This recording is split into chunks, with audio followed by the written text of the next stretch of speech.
Palestine. We have interpretation in English and Arabic. So please select your language in the interpretation button, which looks like a word button. If you don't see it, look under more. And now let me say something in Arabic about the translation. إن الترجمة الفورية إلى اللغة العربية والإنجليزية متوفرة في هذه الندوة.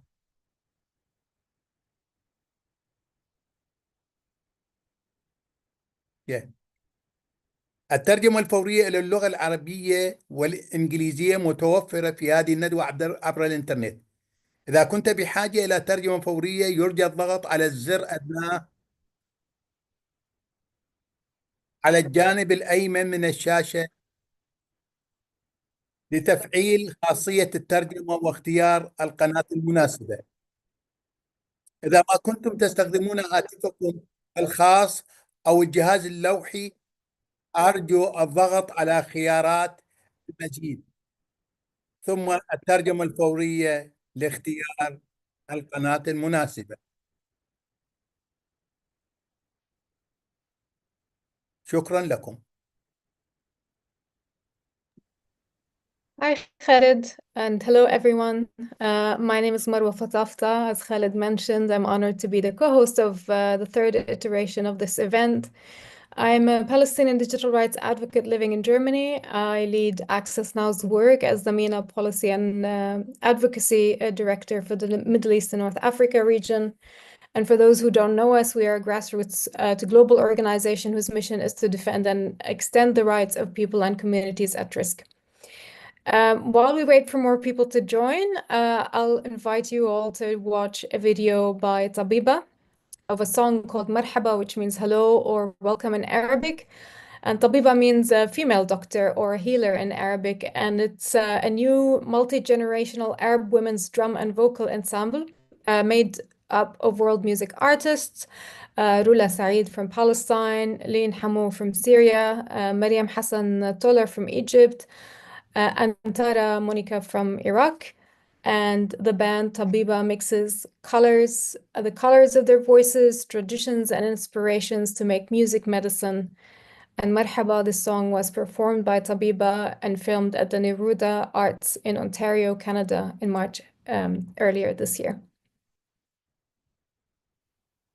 You can take it from here, okay?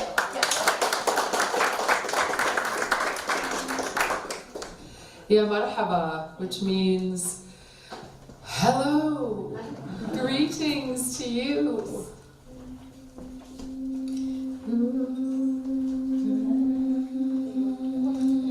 يا فرحة حلت علينا وشعشعت بالدار مقدوم أحبابنا فاضت بها الأنوار يا ميت هلا ومرحبا وتشرفونا اليوم صاروا صحاب الأرض وحنا لهم زوار وحنا لهم زوار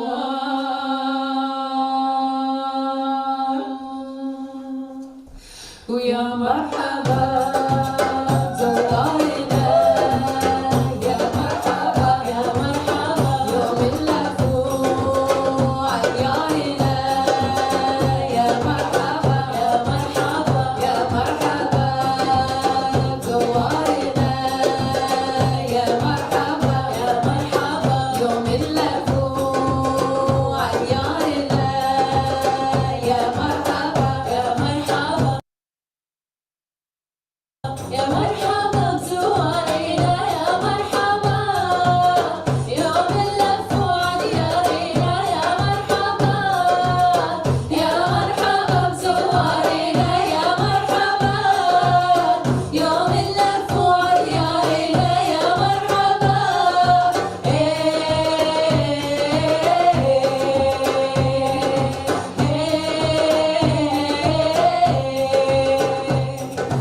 was beautiful.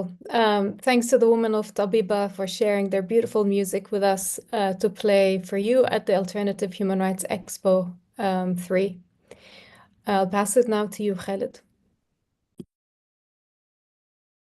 You're on mute, I think.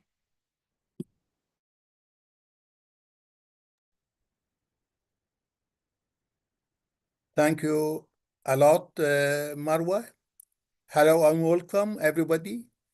A reminder again that we have interpretation in English and Arabic, so please select your language in the interpretation button, which looks like a word button.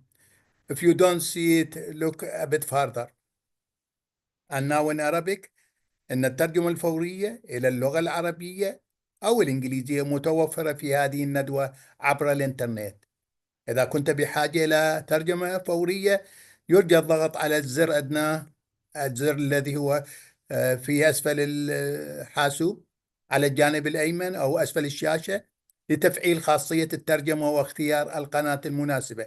إذا ما كنتم تستخدمون هاتفكم الخاص أو الجهاز اللوحي يرجى الضغط على خيارات المزيد ثم الترجمة الفورية لاختيار القناة المناسبة. My name is Khalid Ibrahim. I am the Executive Director of the Gulf Center for Human Rights, which has organized this event with 29 human rights partners. This event follows the success of our previous two alternative human rights expos, held with dozens of partners in 2021 and 2023. The proceeding is similar in nature to the previous event. The prisoner and the pen held in 2020 with Amnesty Westminster Bayswater, which provides support each year. Today's event is not an entertainment event.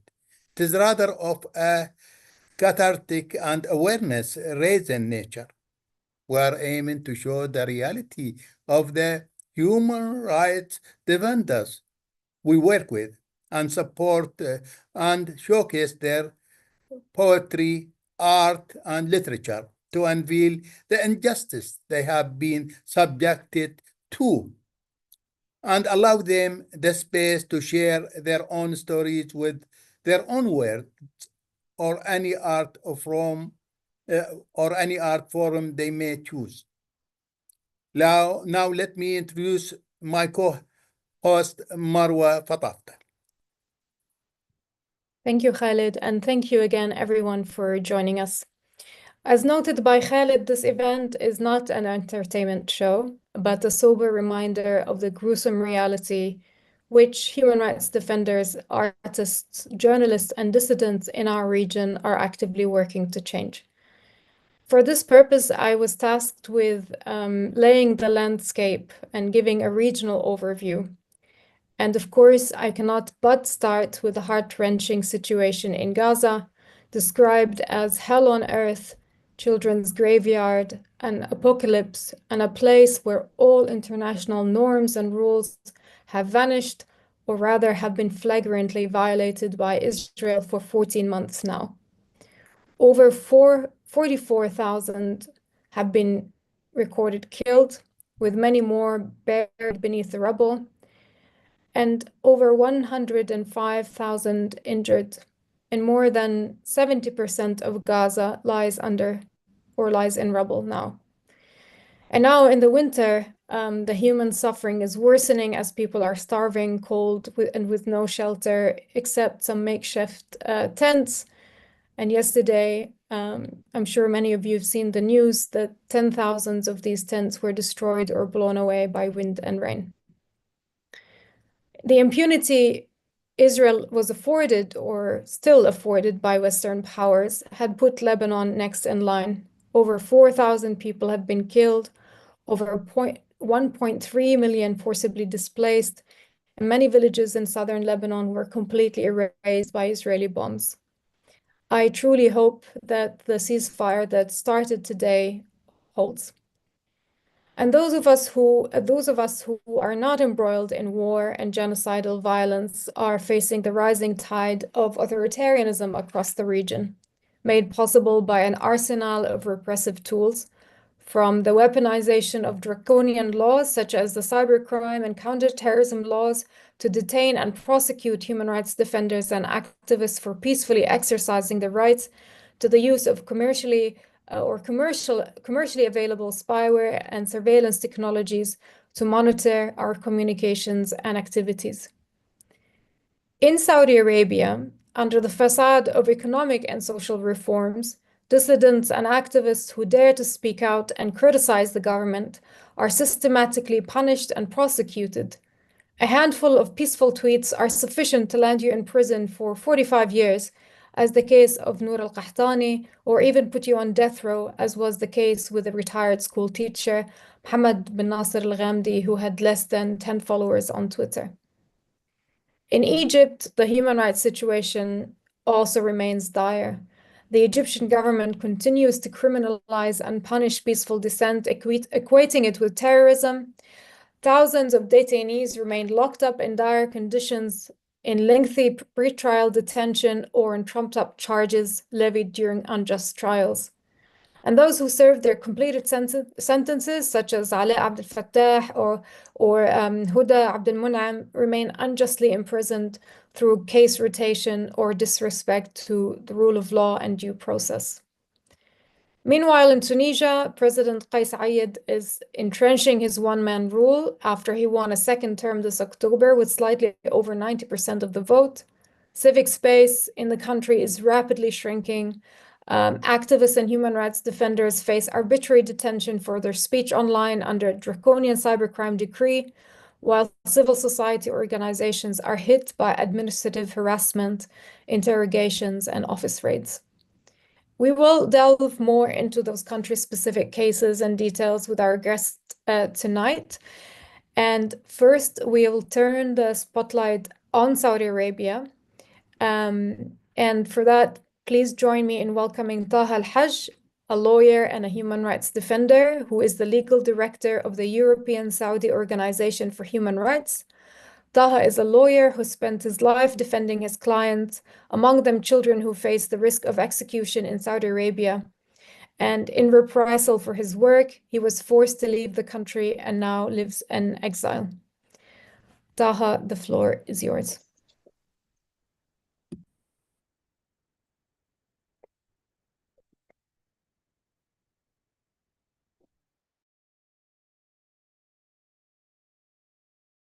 لك وشكرا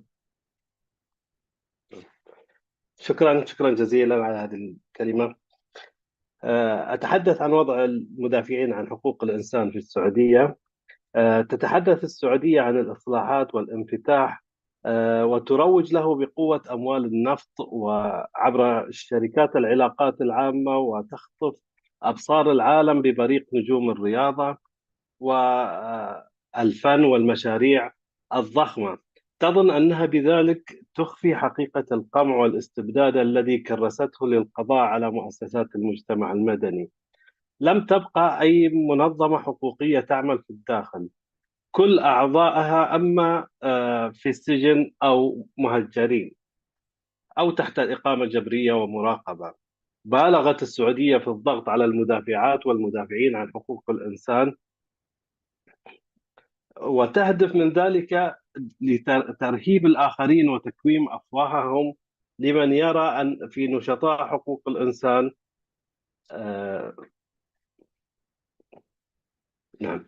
لمن يرى في نشطاء حقوق الإنسان قدوة لكل صوت حر. سيدة ناجحة ومؤمنة بقضايا كتبت عنها بكل رقي ووضوح مثل سلمى الشهاب تعتقل وتدمر مسيرتها الأكاديمية والمهنية فقط لأنها عبرت عن رأيها. نور القحطاني سيدة سجنت مدة تساوي سنوات عمرها التي عاشتها لأنها كتبت كلمات لم تروق للجلاد. مناهل العتيبي أيضا شابة صدقت رواية الرؤية واعتقدت أنها يمكن أن تعيش كما تريد وتعبر عما يجول بخاطرها علنا. وجدت نفسها تضرب وتطعن خلف القضبان.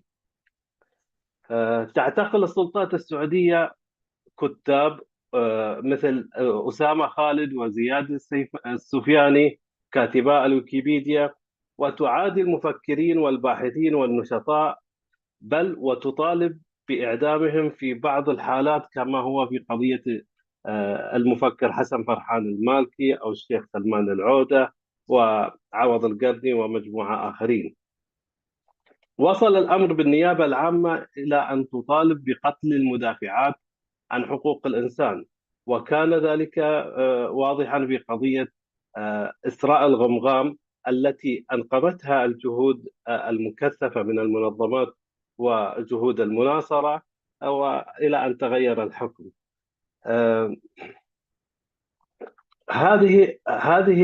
هذا التشدد والقمع بسبب المزاجية وسوء القوانين وغموضها في بعض الأحيان وغيابها في أحيان أخرى، وذلك أدى لصدور أحكام تعتمد على تقدير القاضي في دولة لا يوجد فيها لا دستور ولا قانون عقوبات واضح ودقيق، وغياب العدالة يجعلها تعبث بحريات وحياة المدافعين عن حقوق الإنسان. فالانتهاكات لا تحل ولا تخفى بالتصريحات الرنانة والدعاية الزائفة التي تقوم بها السعودية. المشاكل أن الغسيل الرياضي والثقافي لا يحل المشاكل ولا ينهي الانتهاكات، ولذلك يجب مواجهة السعودية ورفع الأصوات وفضح هذه الانتهاكات بمشاركة المنظمات والأصوات الحرة لإظهار الحقيقة ومساعدة المدافعين والمنظمات في داخل السعودية للتحرك بحرية أكثر. شكرا لكم. شكرا Taha. Thank you, Taha. And despite this well-documented repression, Saudi Arabia is in fact scheduled to host the Internet Governance Forum in Riyadh this December, which, for those who don't know what the IGF is, it's a multi-stakeholder space for discussions about the future of the internet, tech policy, and internet freedoms. And since we cannot let Saudi Arabia get away with using yet another international forum to whitewash its dismal human rights record, I'd take this opportunity as a co-host to mention a campaign that Access Now is doing in partnership with Al-Qist and Amnesty International, all partners in our event today, to demand the release of Saudi human rights defenders and activists, including those mentioned by Taha, Salma al-Shihab, Noor al-Qahtani, Manahil al-Utaybi, as well as Usama Khalid and Ziad al-Sufyani, the two imprisoned Saudi Wikipedians. You can see some of their images on the screen here, although we don't have a photo of Noura, unfortunately. All of those individuals are serving decades in prison. Salma and Noura are facing the harshest sentences of several decades each. Now, next, we will move to Palestine. And as we do every year, we would like to show some of the work of Palestinian artists. But the art we'll show this year has, unfortunately, a tragic backdrop. A great tragedy is that all the art shown at the Alternative Human Rights Expo last year from inside Palestine is gone, including the work of Hiba Zakut, which now only exists in online images. Hiba herself was killed on the 13th of October last year in an Israeli airstrike that killed her and two of her 4 children. This is sadly the fate of many Palestinian artists in Gaza. They lost their work, and we lost them. So many artists have died in Gaza, including Palestinian digital artist Mahasin al-Khatib, the artist who created the viral artwork of We Are Burning, which you can see on the screen. She was killed by Israeli forces on the 18th of October this year in Jabalia refugee camp, just hours after posting her final artwork in memory of the 19-year-old Sha'ban al-Dalu, who was burnt alive by Israeli airstrikes on a hospital ground. Some of the images we're showing of Mahassan's work are, as I mentioned, the one on the left is the image "We Are Burning," portraying Shaban al-Dalu, a portrait of Mahassan,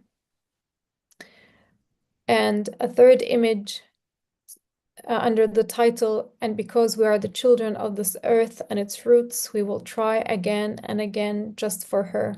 And in Arabic, ولأننا أبناء هذه الأرض وجذورها سنحاول مرارا وتكرارا لأجلها فقط. And the one to the right is under the name "We're Still Resisting." May she rest in peace. Mahassan made digital portraits of many people she met, from doctors to journalists and children, while documenting life and death in Gaza. We'd also like to commemorate the life and work of another legendary Palestinian artist, Fathi al-Ghabn, who died in February this year at the age of 77 due to health complications after he was prevented from leaving Gaza to get medical care. His last words in an interview from a hospital that went viral were, "All I ask for is to breathe."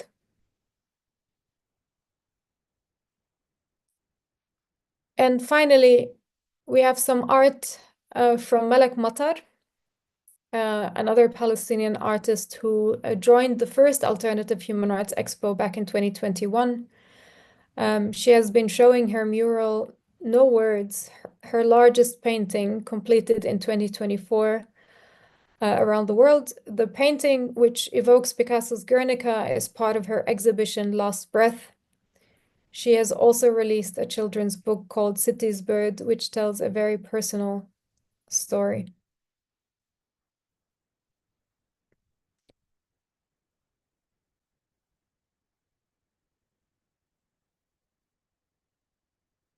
And now I will hand over to Khalid to speak about the UAE and read us some poetry. Over to you, Khalid. Thank you a lot, Marwa. Now I will speak about the United Arab Emirates, where my friend and colleague Ahmed Mansour is serving 25 years in prison.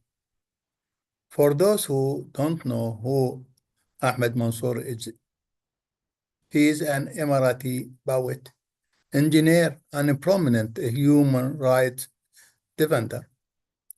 He is a board member of the Gulf Center for Human Rights and Human Rights Watch, and the winner of the 2015 Martin Annals Award for Human Rights Defenders.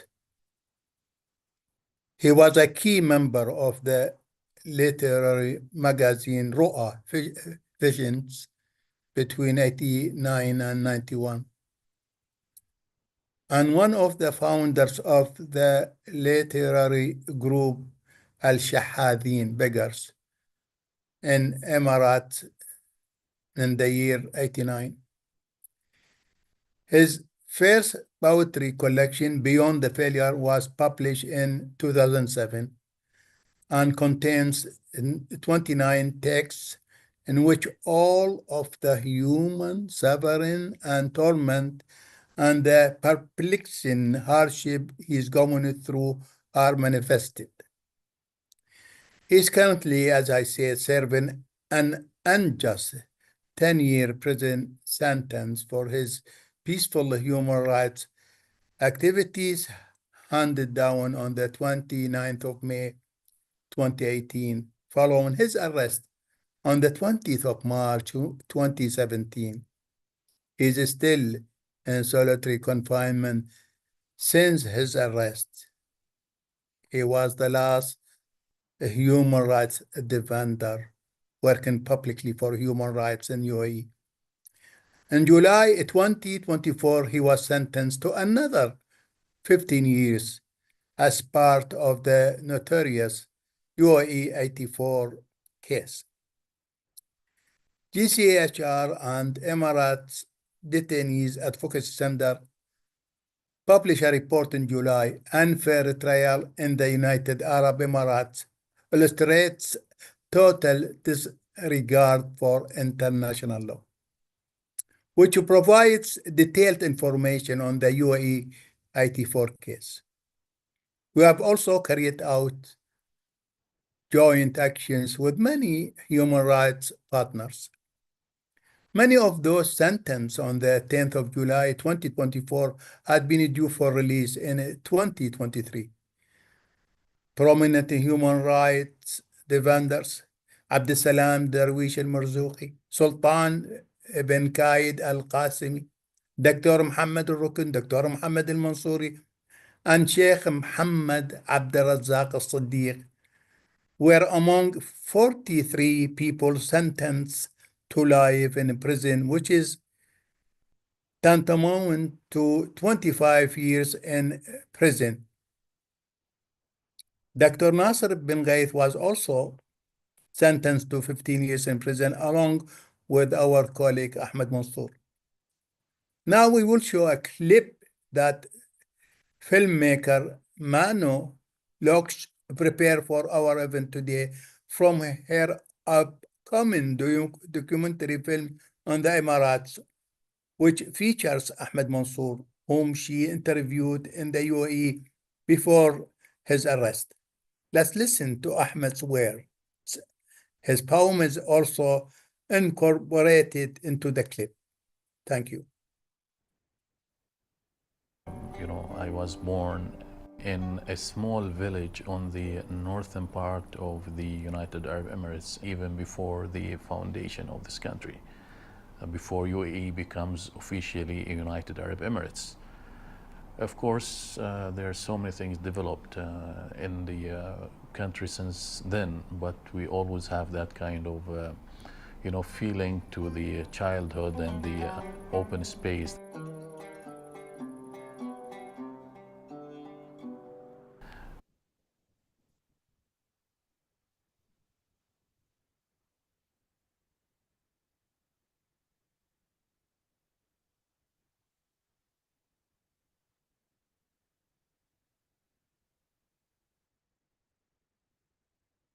Now I will read a poem by Ahmed Mansour in Arabic. It's called Final Choice.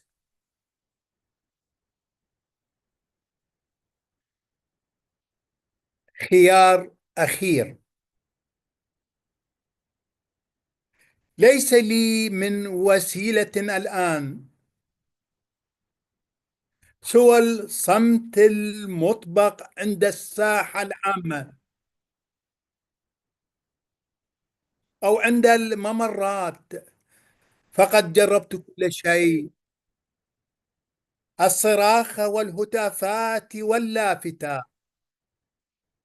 اعتراض الطريق والاستلقاء أرضا أمام الطوابير، رشق المراكب بالبيض والطماطم وإشعال الإطارات، وقذف الزجاجات الحارقة والحجارة، التعري أمام الملأ ونحت عبارات على الجسد، لبس الأقنعة والمشي أمام الكاميرات، التسربل بالأغلال وربط السلاسل بأسوار الحدائق، ابتلاع أمواس صدئة وبرادة زجاج، جز الأصابع بساطور، وشق نفسي بعواميد الإنارة، رش الكيروسين على الجسد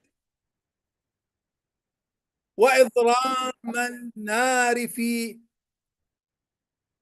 رش الكيروسين على الجسد وإضرام النار فيه، جربت كل ذلك ولم ألتفت، هذه المرة قسما لن أنطق أو أتحرك، سأبقى هكذا حتى تلتفت أو أتحنط.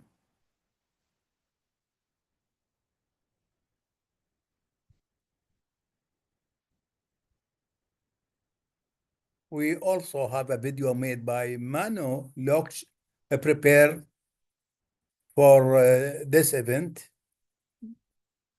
And this also focused on Ahmed's poem, The Rose at the Door, which is read in Arabic with English on the screen.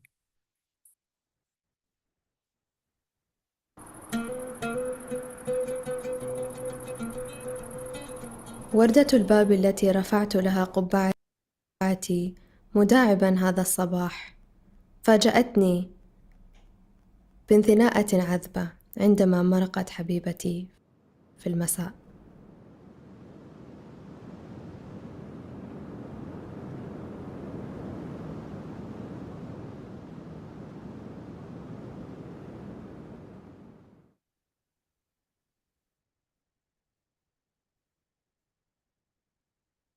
Thank you so much to Mano Lok for sharing this clip from her film, documentary film, and creating the video of the poem.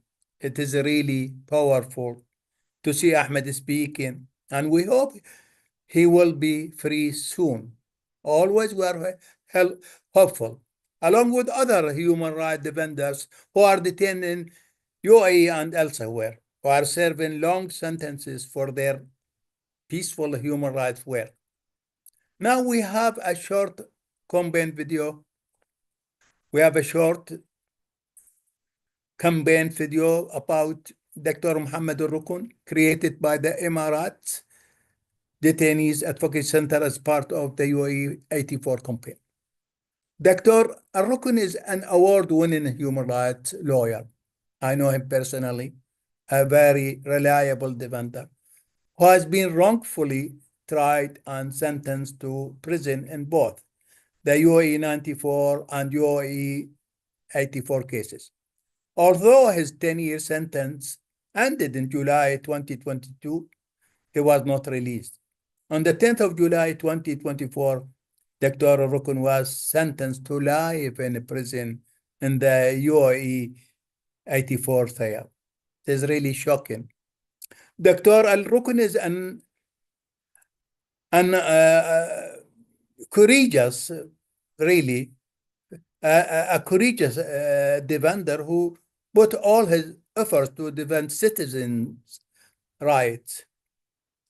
He is also an Amnesty International prisoner of conscience and was a finalist for the 2014 Frontline Defenders Award. From prison, he sent this message: I am an optimist by nature. Always I found him with a smile. I am an optimist by nature. I imagine that the future is built on the idea of human rights and its culture. He who does not feel that he lives in a free society that makes him feel equal to others will feel that his humanity is incomplete. There is a saying that in a confrontation between the river and the rock, the river always wins, not because of its strength, but because of its perseverance. Those working for human rights in the GCC region are not strong, but they have perseverance. Now let's watch this short video by the EDAC.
Now we'll turn to another human rights defender who's been unjustly imprisoned, Egyptian activist and revolutionary icon Ala Abdel Fattah, the first blogger to be arrested in the region.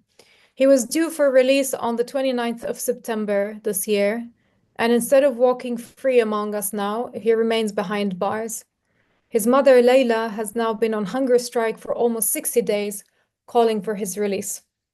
For those who don't know Ala, he is a human rights activist, software developer, and blogger. In November 2011, he was arrested on charges of assaulting military vehicles, but he was found innocent. 2 years after, he was arrested on a charge of allegedly organizing a political protest without a permit. He was eventually sentenced to 5 years. He was released in March 2019, but with a surveillance sentence of a further 5 years to be locked up in a police station every night from 6 p.m. to 6 a.m. the following day. On the 29th of September 2019, Ala was rearrested from inside the police station following a crackdown on protests that erupted that month. Much of his writing was smuggled out of his various cells and forms his book, You Have Not Been Defeated, released in October 2021. Here with us tonight to update us on Ala's situation in prison and read from his work is his aunt, Ahdaf Swaif. Ahdaf is the author of, among many other titles, the best-selling book, The Map of Love, and Cairo, A City Transformed, her account of the Egyptian Revolution of 2011. She is also a political and cultural commentator. In 2007, she founded the Palestine Festival of Literature, PALFest. Out of that, she co-edited This Is Not a Border, Reportage and Reflections from Palestine, or the Palestine Festival of Literature in 2017. Ahdaf was the first recipient of the Mahmoud Darwish Award in 2010 and received the European Cultural Foundation's 2019 Princess Margaret Award. Ahdaf, the floor is yours. Thank you for joining us. Hi. Well, thank you so much for having me. It's good to be with you, although it is sad that we have to continue doing this year after year. And of course, we are always hopeful that that by next year things might improve and some of the people that we speak about might have won their freedom. I think you've given a very full account of the situation with Ala. Ala continues to be in prison, even though he served his 5 years on the 29th of September. But the authorities tell us that the 2 years and 3 months that he was held in pretrial detention will not be considered as part of the time that he has served, and that therefore he has another 2 years and 3 months to do. This is, of course, completely against the law and against what has been generally happening, what is the norm in Egypt. And so because of that, my sister, Layla, his mother, has gone on hunger strike. Today is her 60th day, and she keeps repeating that she will not back down.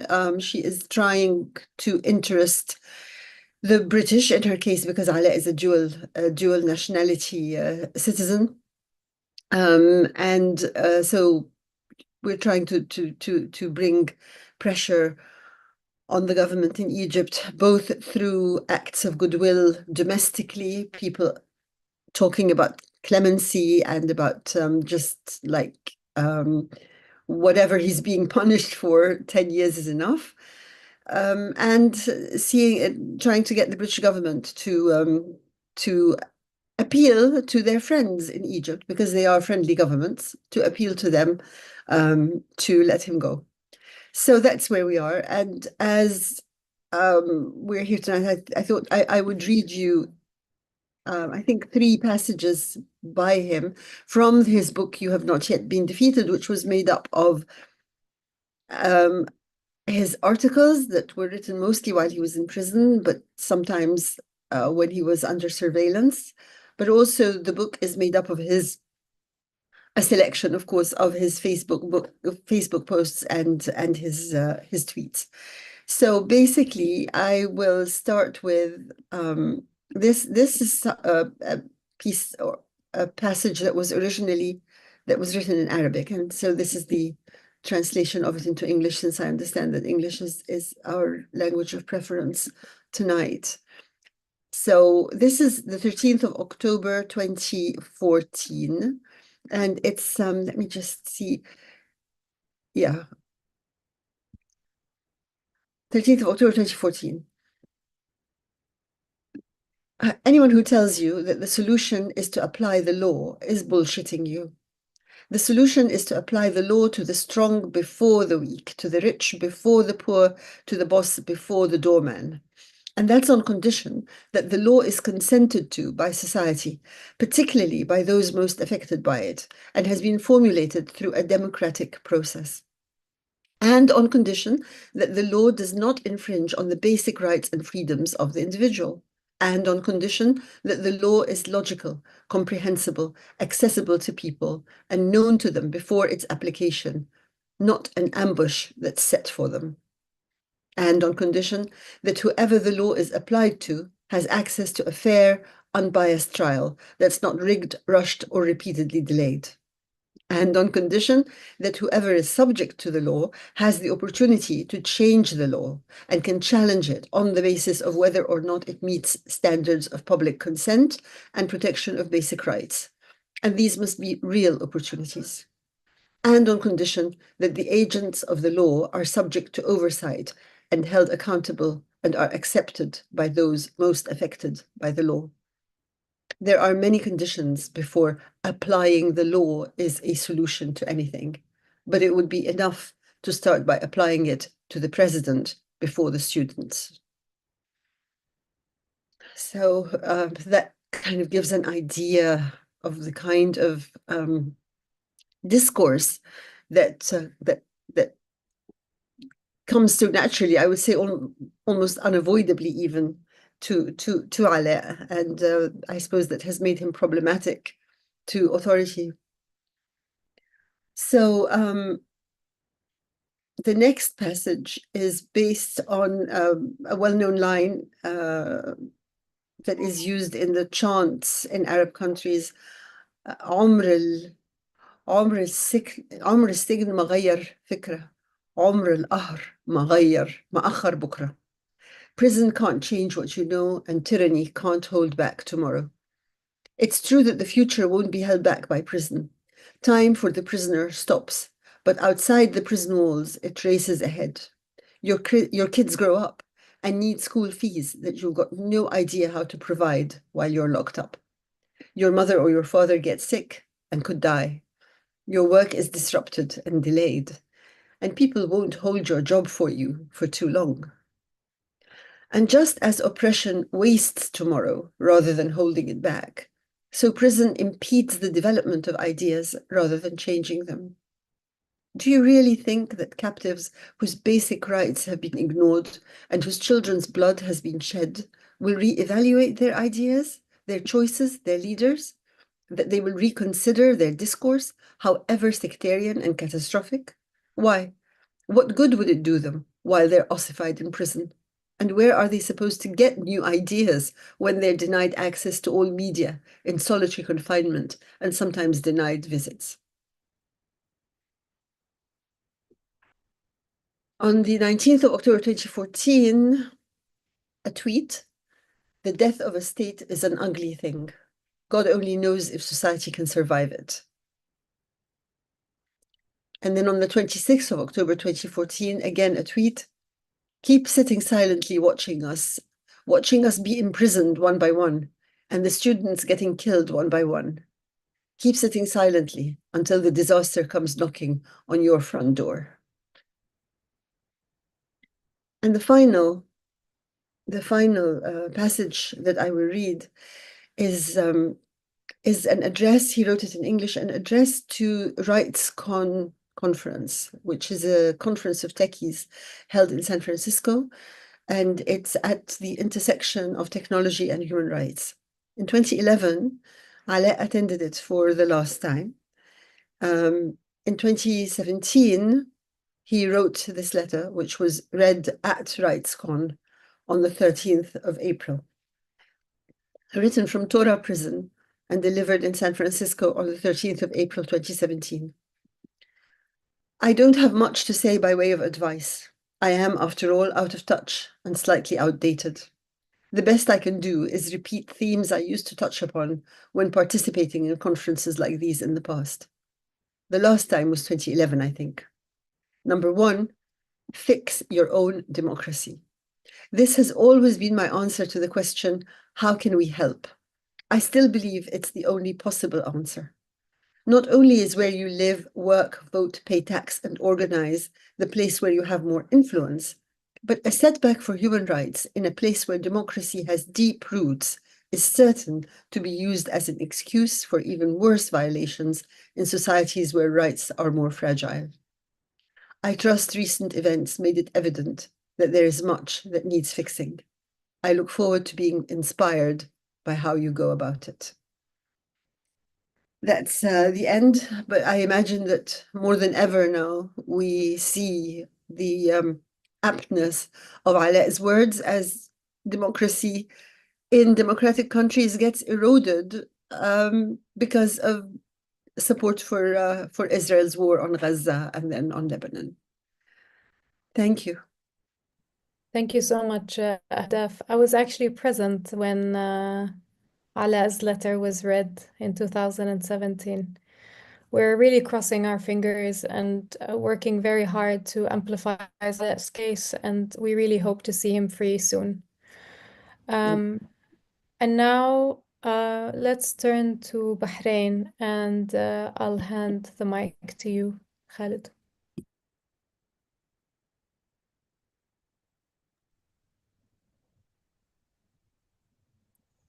Thank you a lot, Marwa, and it is really too sad to see that Alaa is still in a prison on fabricated charges. He early completed his sentence, the unfair sentence. Now to Bahrain. We turn to Bahrain, where several prominent human rights defenders are still in prison, including my colleague Abdelhadi Al-Khawaja. Together with Nabil Rajab and myself, we are the co-founders of the Gulf Center for Human Rights.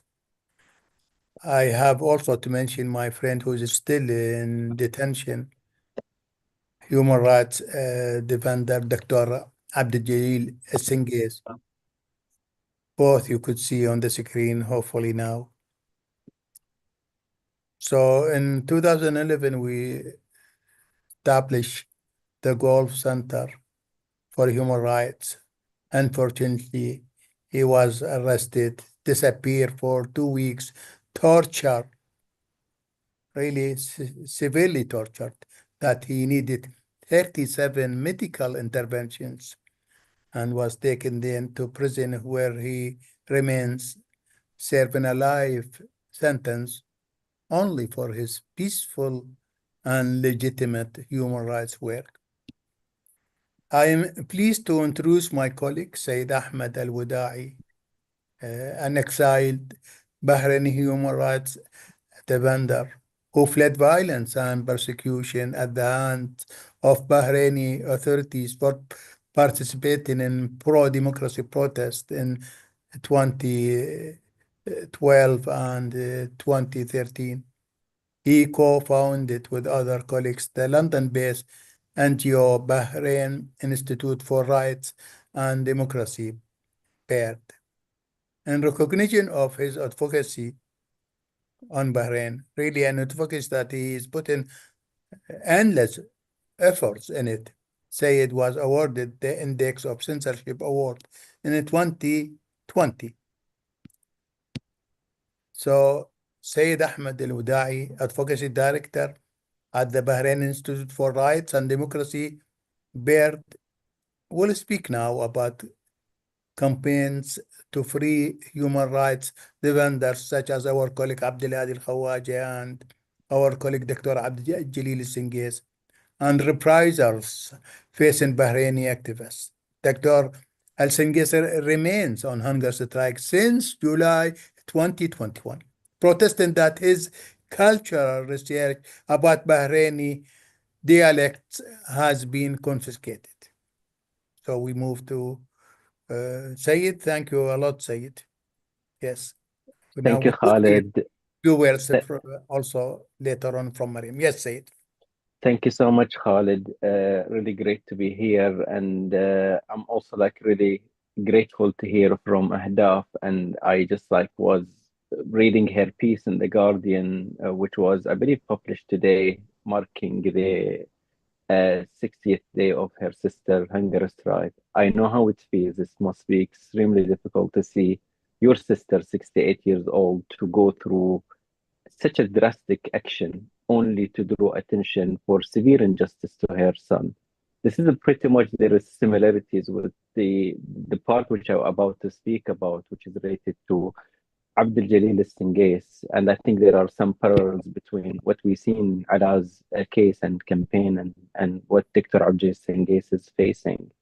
But it's also like this is like really just a special day, as you know, the optimism when you see a ceasefire in Lebanon and the impact it had on the Lebanese, and our heart only can go to Gaza and what the people are facing there, and we hope to see that day, that an end of this genocide, and that would be the hope.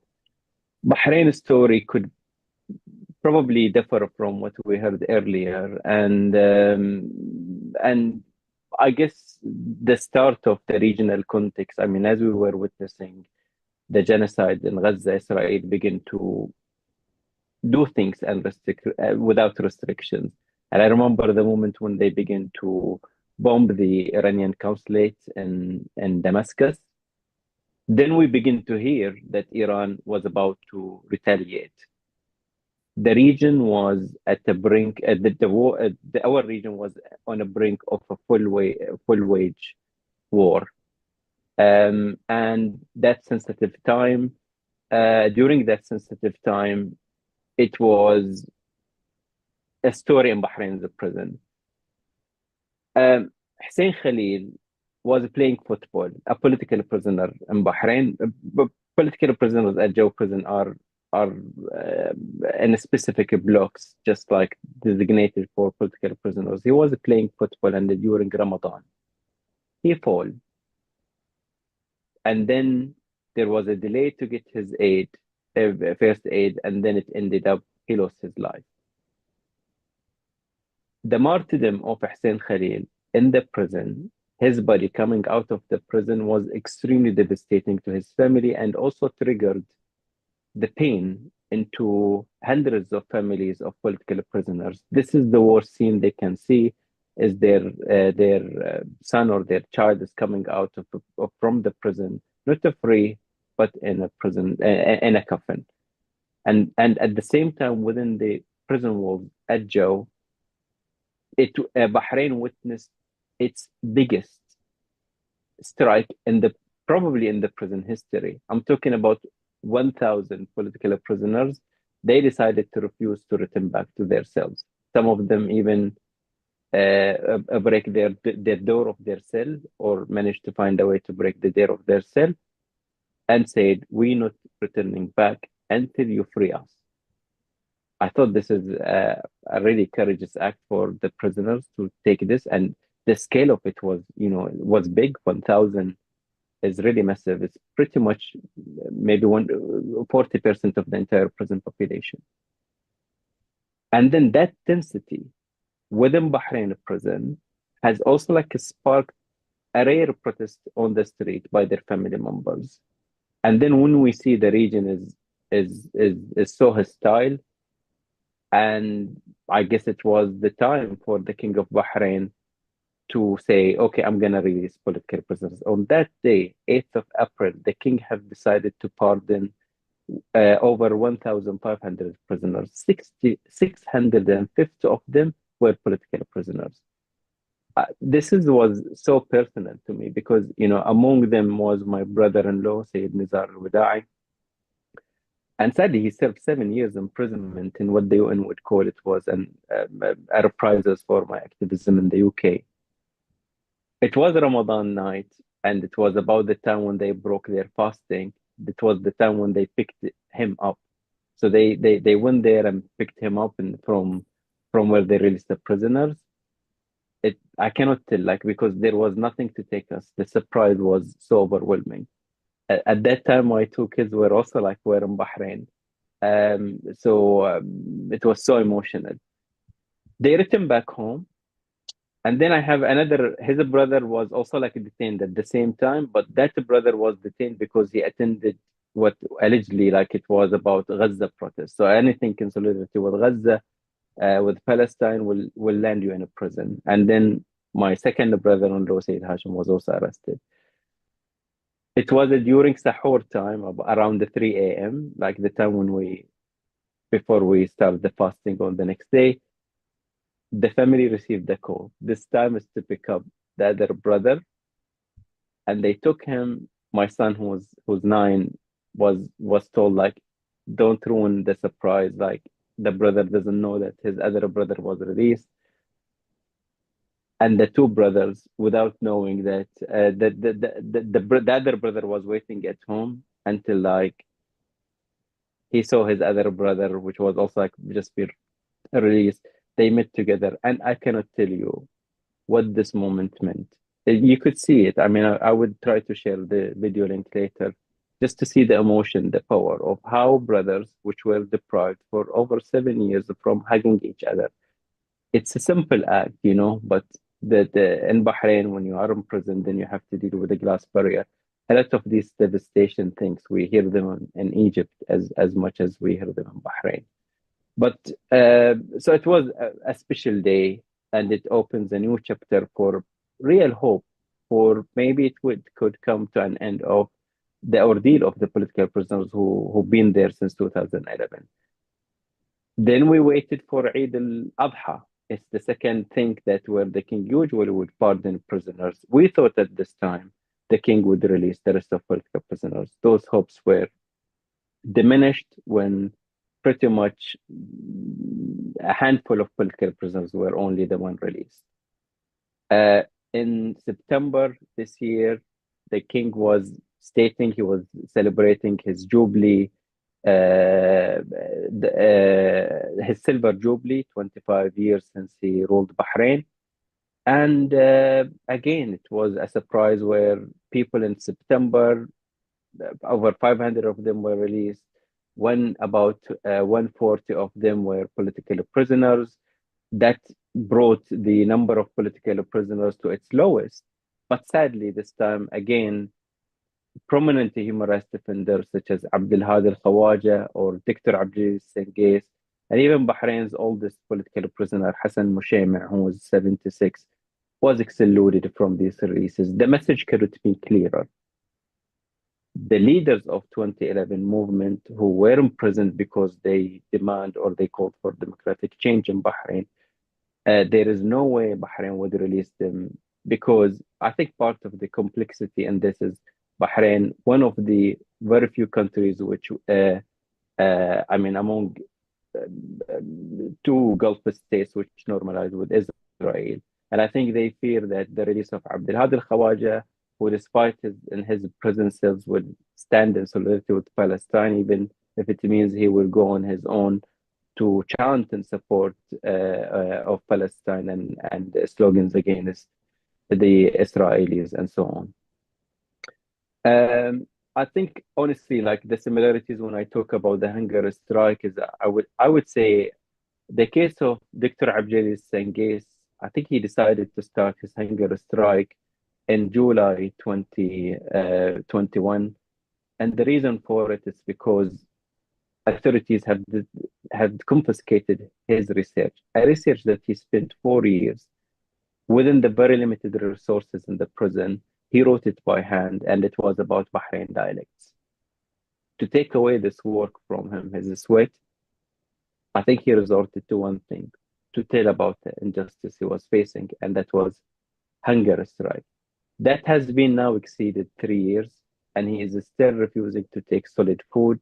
He is relying on multivitamin supplements to keep him surviving. And it also like shows how the determination of this person. I think that there was a time when Ala himself was on hunger strike for over 200 days. I think there was also like the similarity about how political prisoners sadly will resort to hunger strike just to deliver their message.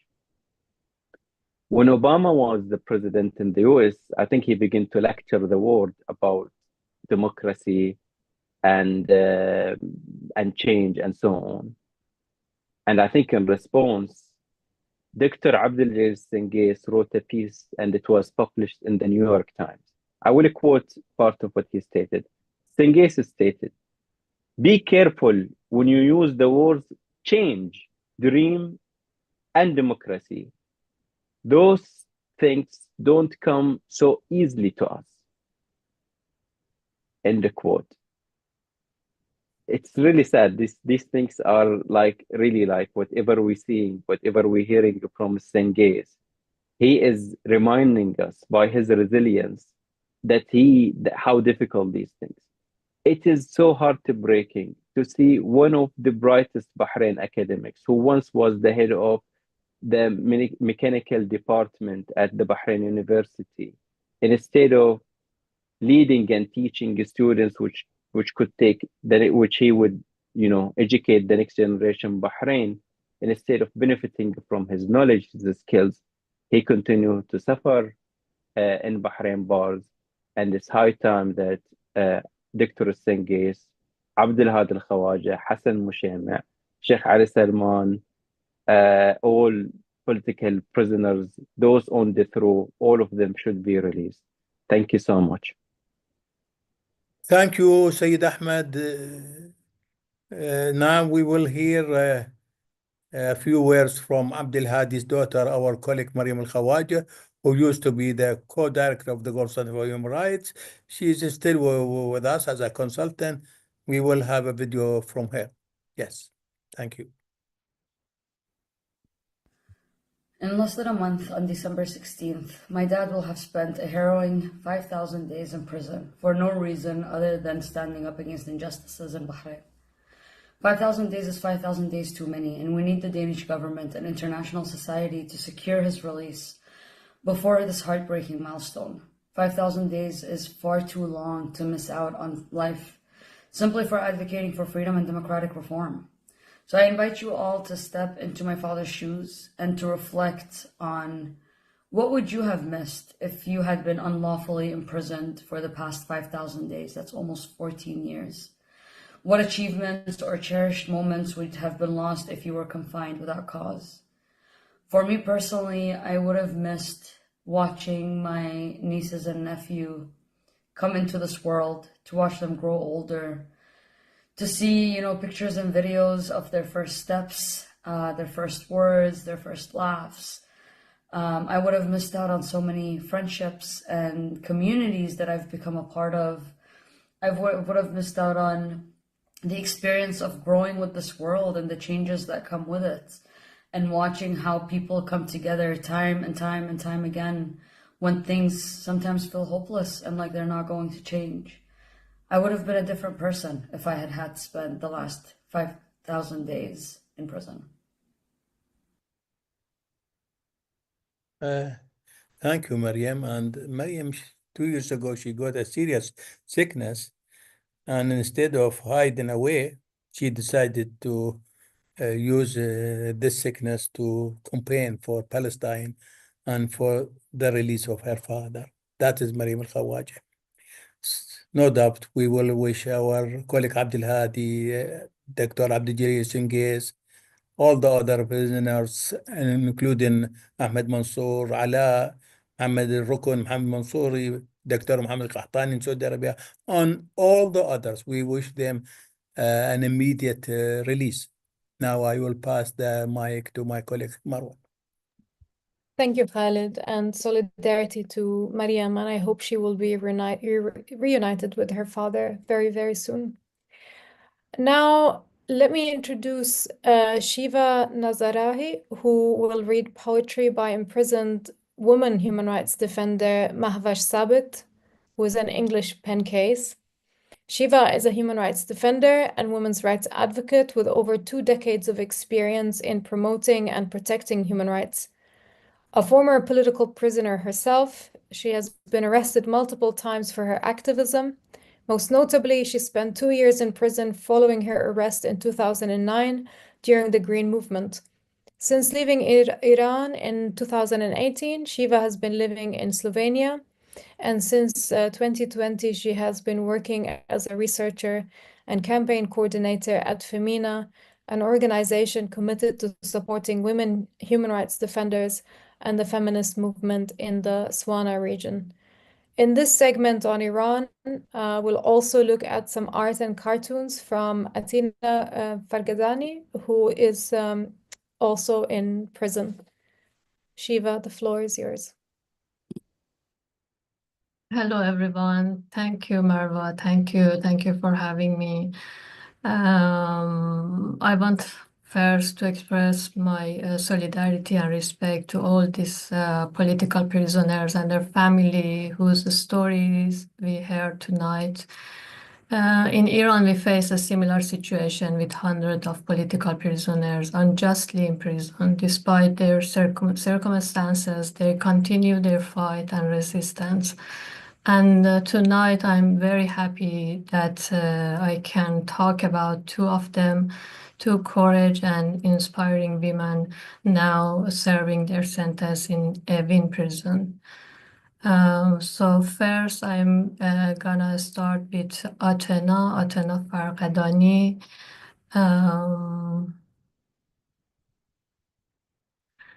Atina is an Iranian artist and cartoonist.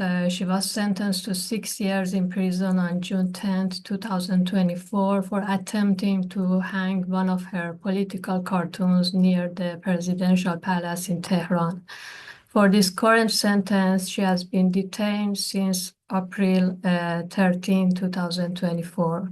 According to her lawyer, she refused to attend her trial at the Revolutionary Court, citing the court's lack of justice and fair trial principles. In 2015, she was arrested for the first time for creating a satirical drawing depicting Iranian parliament members as monkeys and goats in protest of 2 planned bills aimed at restricting access to contraception. She was sentenced to 12 years and 9 months in prison and released in May 2016 after a successful appeal. She is currently being held in Evin prison. So here there are some cartoons from Atina. You can see in the right, in the above, you can see one of the most cartoons of Atina. She was arrested the first time. She was arrested for drawing this cartoon, showing Iranian congressman represented with animal figures. This cartoon referred to a draft law of criminalization of voluntary sterilization. And then in the bottom, you can see another cartoon from Atina that showing, I think she's showing how men politicians in Iran decide over women's body, particularly in regard to mandatory hijab. And in the left side, you can see another cartoon by Atina that she drew her inmate Philo in 2016.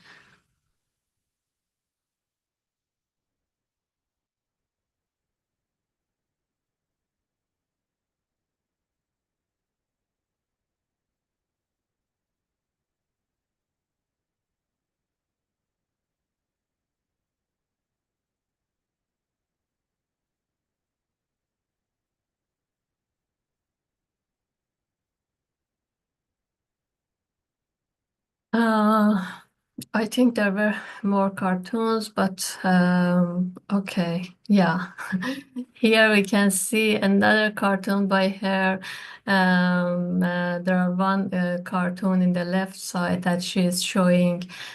She drew it for the week of a state in Iran, and that in this cartoon she is showing the Iranian state as the a scarecrow does nothing but in there to repress and scare people.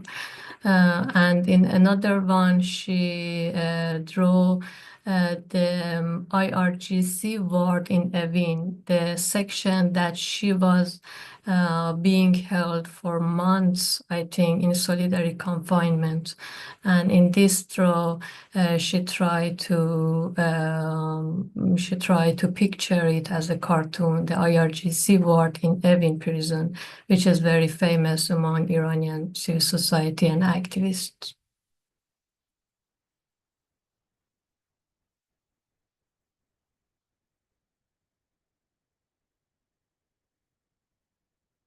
Yeah, thank you.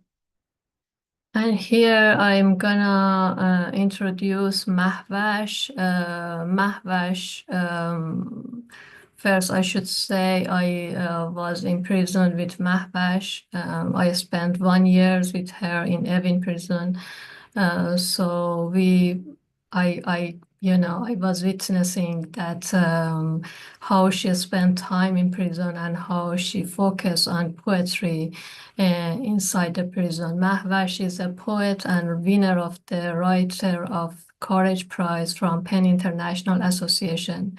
At present, Mahvash has spent over 12 years of her life behind bars, and at the end of her current sentence, she will have served a total of 20 years.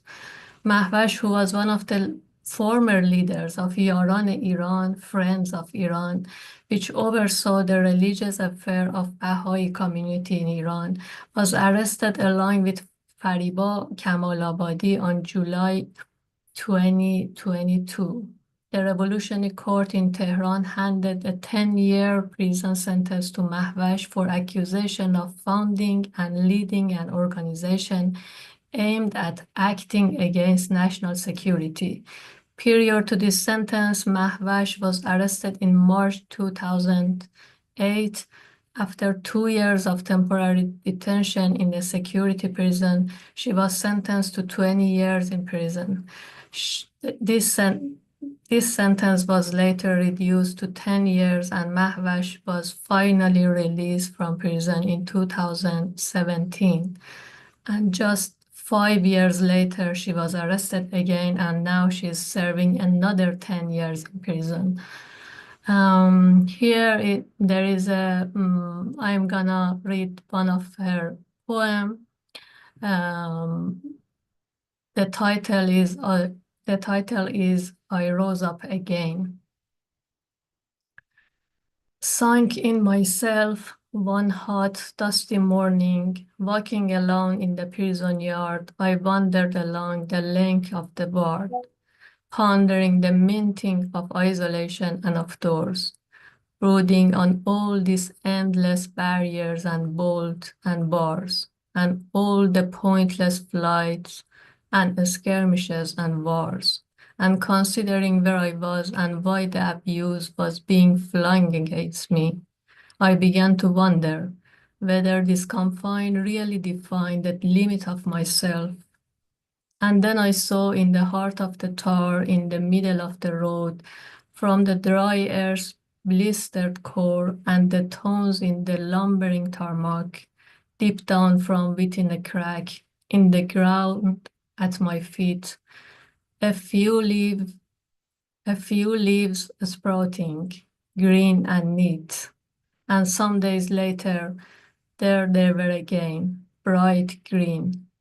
Now in every nook and cranny all around, as far as the eye could see, there were thistles growing, thousands of leaves and stems and of shoots, scattered far and wide and bursting out of the prison yard. And I said to myself, Are you less than a weed then? Where's the life in your roots gone? Where's growth in your leaves, your stem? No stirring in you at all? For shame. And at that I felt the surge of the sap of a spirit blaze within.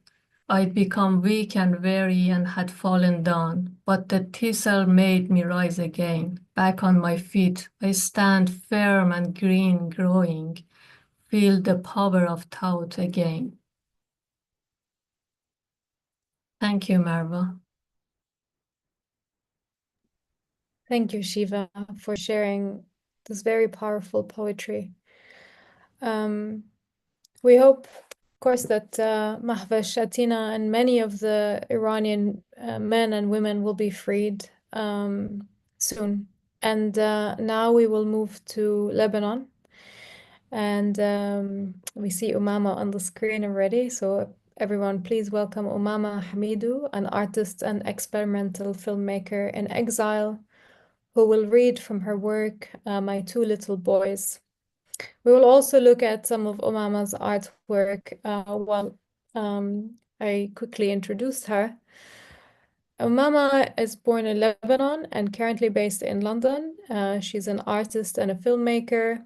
Her work addresses lived and shared experiences of immigration as she questions our relation to traumatic spaces, how the formation of the self is affected by separation from homeland and the exile's gaze. Umama has a BA in theater from the Lebanese University and an MA in performance from Goldsmiths University. She has presented her work at various galleries across the UK, including Whitechapel, Turner Contemporary, Modern Art Oxford, Toynbee Studios, Mosaic Rooms, New Art Exchange, and at festivals, including Otherfield Documentary Festival.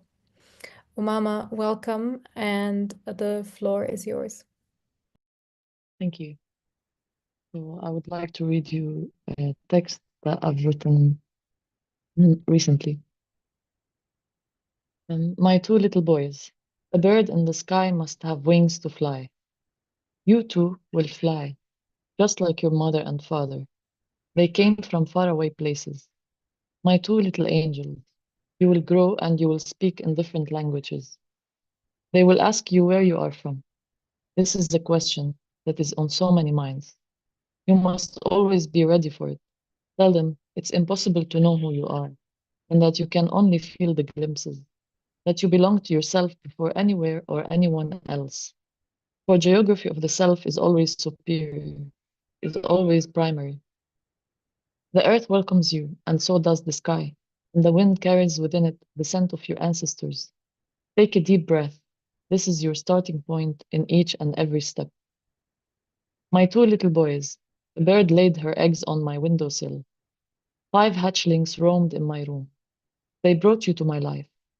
Tell me, do you have any memories of being inside me? Did you watch me dancing with the birds? Did you hear my cries? What happened at the time was indescribable. I wasn't sure how I could shield you from it. You were in the becoming. Can I protect your innocence?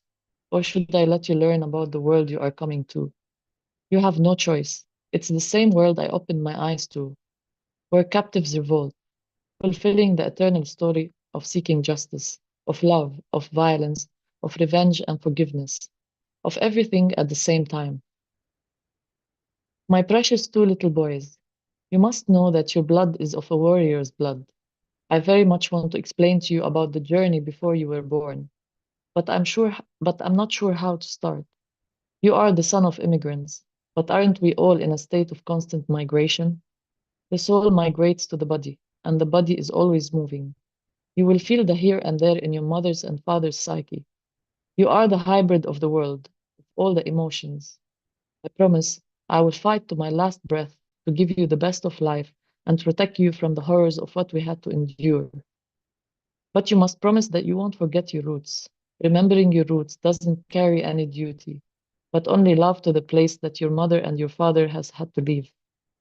Don't worry about the contradictions you will face, for life is synonymous with death. The colonial place you are born into has been the source of angst, as well as the safety and security. and so was your ancestors' land. You only have to embrace.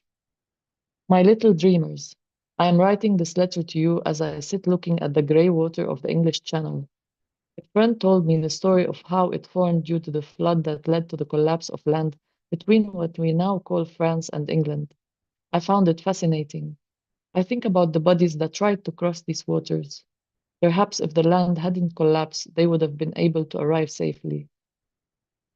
Or perhaps they would have been detained upon arrival and sent to another point of refuge. For these bodies are destined to be labeled, either with death or illegality.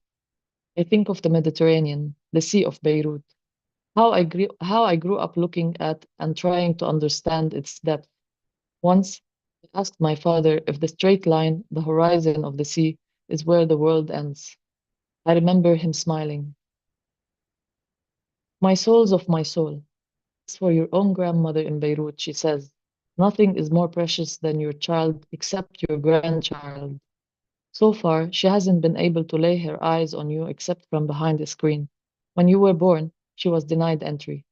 I don't say this to make you feel contempt or to plant the seed of rejection or animosity in your heart, but rather for you to acknowledge and to understand. For knowledge is the key for making change, for fighting not only for your right, but also for the soul of the soul to stay alive. My two little boys, do you hear the sound of the sea? Can you see through the darkness of the night? Raise your heads high. You are your own entity, at the same time, an extension of all who made this journey. Your roots might be heavy, but you must never experience it as a burden, but rather as a blessing. Don't hesitate.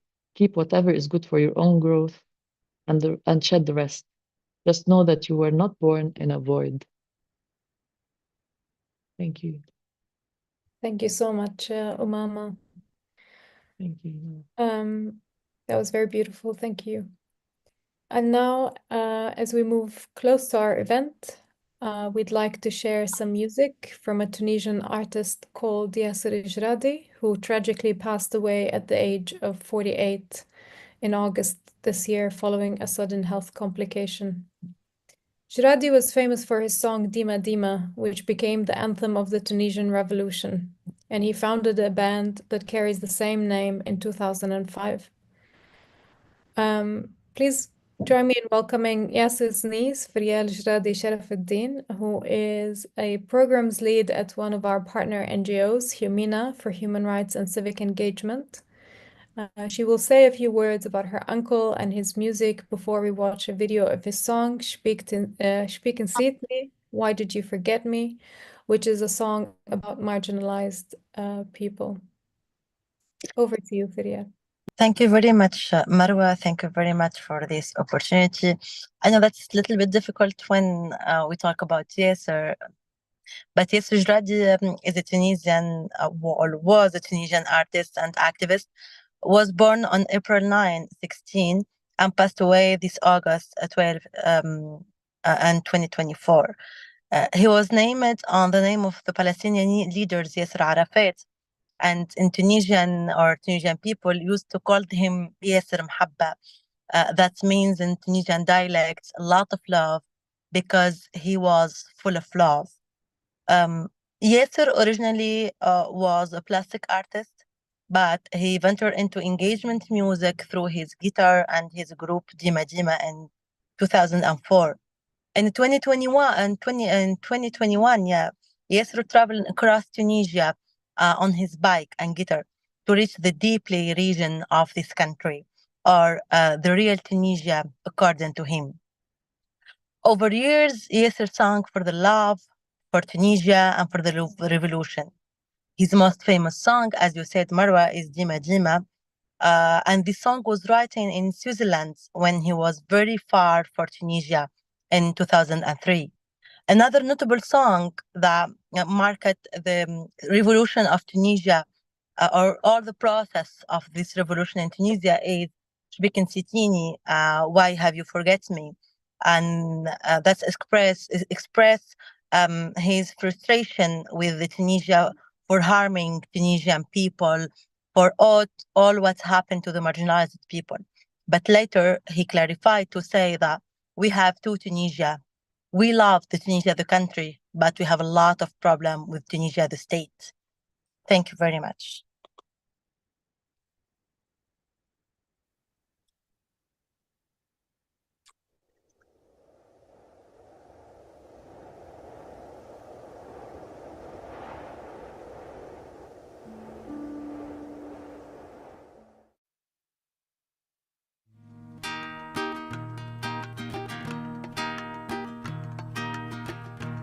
في نهار خريف كله سحاب، الدنيا ظلام والنسمة باردة، لا عنده كلام لا عنده أحلام.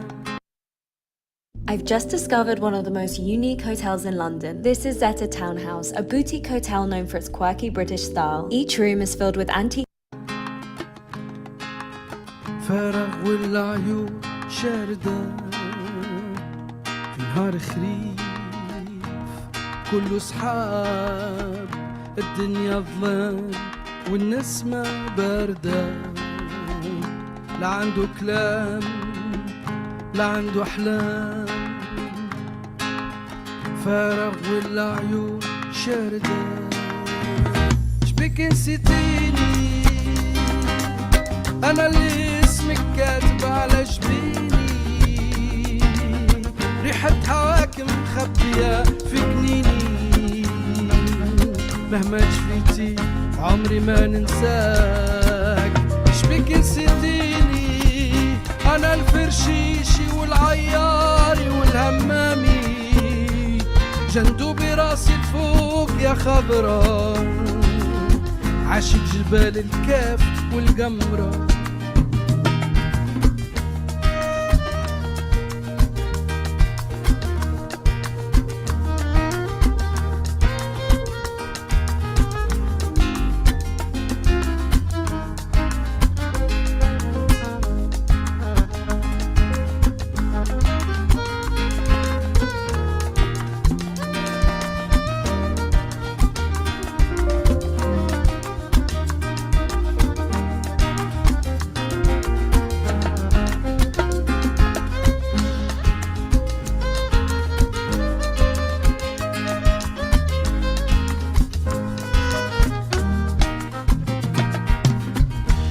ماني نساي ماني بكاي، ما عندي أم من صغري عايش وحدي، ماني شكاي ما نعرف باي، تعلمت نص بركي النخل والهندي.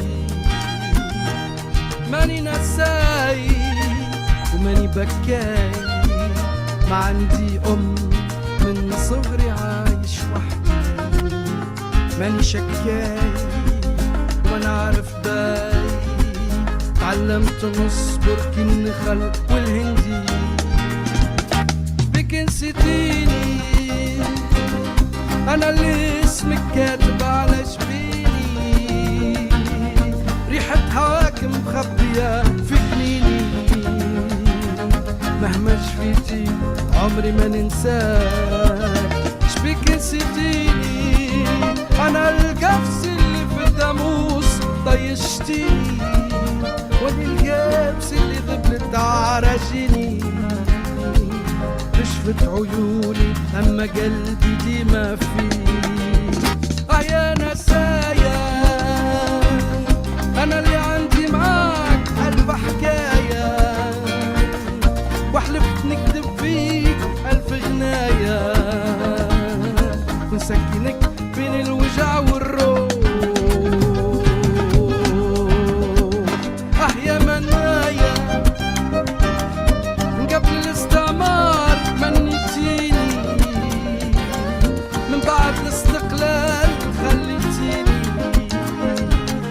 من بعد 14 صوتي بحال. يا نكارة ما عاد نرجع زيت من زيتونك، ما عاد نحب الريحة من ياسمينك، ما عاد بيني وبينك كان اسمك. يا غدارة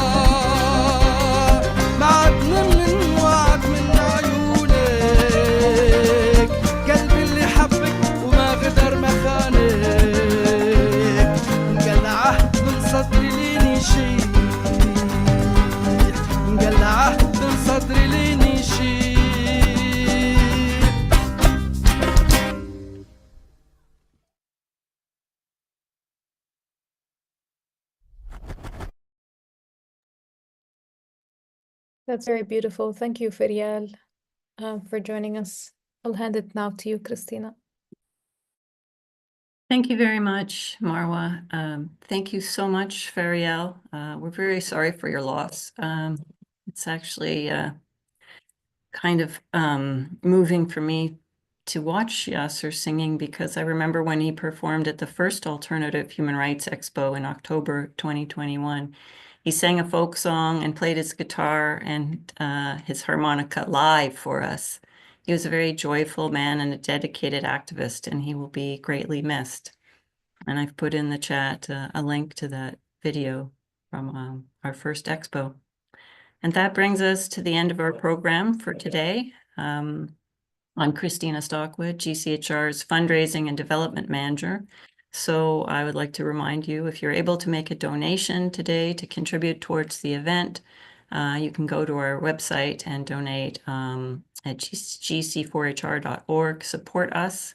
And you can find the video online at our dedicated website, www.alternativehrexpo.org, which we'll put in the chat. Finally, I would just like to thank all of our participants today, and all of our co-hosts, Marwa and Khaled, and to our wonderful interpreter. Thank you so much, acting solo, and for all the tech support, my colleagues Wiam and Michael, and to Simone Tice of Amnesty Westminster Bayswater, who we've been doing this event with since we started The Prisoner in the Pen. So thank you again for joining, and please do share the video with people who couldn't watch it today, and help us raise awareness of all the human rights defenders and activists unjustly imprisoned for their work across the region, including my dear colleagues Ahmed and Abdul Hadi, as well as all the others. Thank you very much.